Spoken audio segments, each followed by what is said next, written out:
તમારે બધા છે ને તમારે અટક કહેવાની, સમજી ગયા?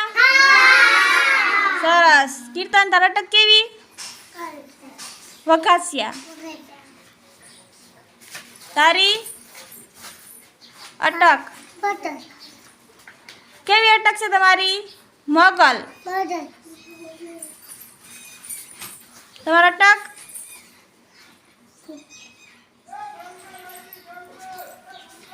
વખાસિયા. તારો અટક?